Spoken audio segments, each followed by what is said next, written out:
Hello to all of you. Thank you very much for the honor to be with you in this conference.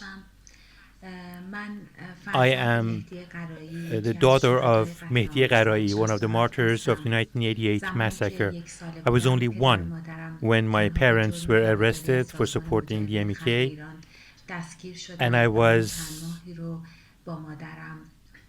in prison with my mother for several months. Since the terrible conditions of prison had extreme effects on me, due to my mother's insistence, I was given to my father's family outside prison. After that, I could only see my parents just once a week for a few minutes,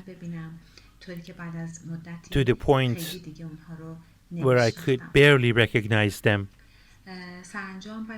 Eventually, after 2.5 years, my mother, and after 4.5 years, my father were released.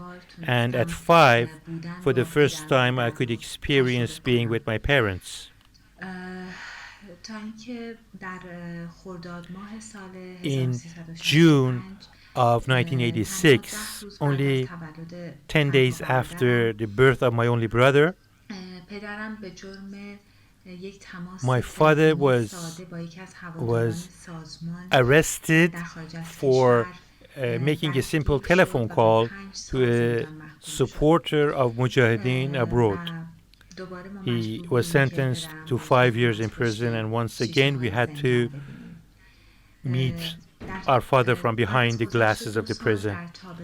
After 2 years, in the summer of 1988, as a constant Wednesday tradition, we went to visit.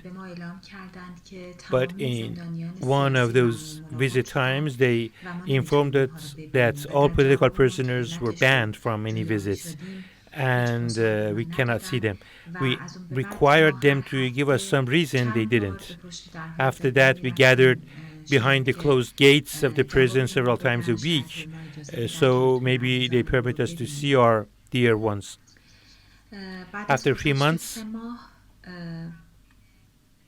the agents of the regime contacted my grandfather, telling him, "We have executed your son." My grandfather asked them for the address where he was buried. There was no answer. Further, they threatened him that he was not allowed for any ceremonies whatsoever, and that this matter must remain hushed, and we should keep quiet about that.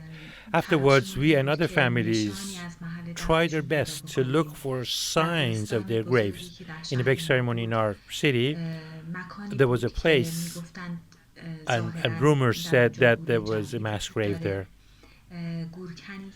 A gravedigger from the area had told a relative of ours that he had witnessed with his own eyes that overnight a government truck had carried the corpse of the prisoners wearing prison uniforms, and they had buried the corpse, the bodies, in a mass grave, and then covered it using a bulldozer. From then on, Mashhad's Behesht Reza was actually our rendezvous place, and a lot of families would go there.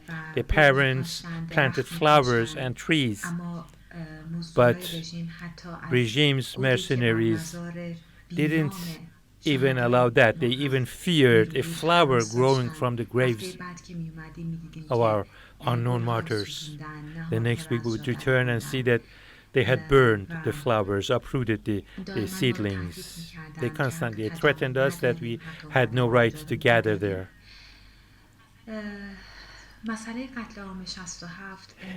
The case of 1988 massacre is such an extensive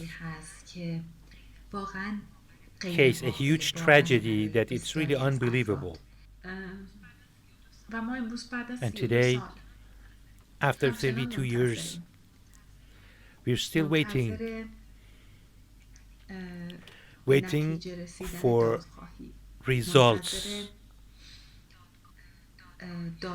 We're waiting for prosecution of perpetrators and agents of this crime. In reality, had it not been for the Mujahideen and the round-the-clock efforts, and especially dear Sister Maryam Rajavi,